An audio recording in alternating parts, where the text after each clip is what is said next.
Hey everyone, I'm on the roof of a garden that we planted up a few years ago, and you can see it's really starting to come into its own now. The aloes, limonium and crassula are just looking incredible.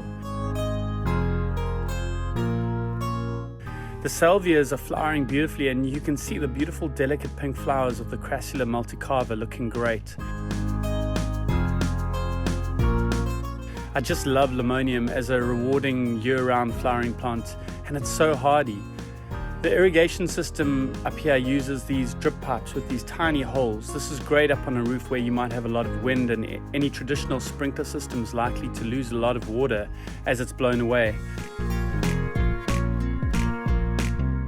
I've tried to keep the planting palette quite simple up here, with just the 4 bands of plants drifting through. At the moment the wild garlic has just finished flowering, but usually this also just looks spectacular.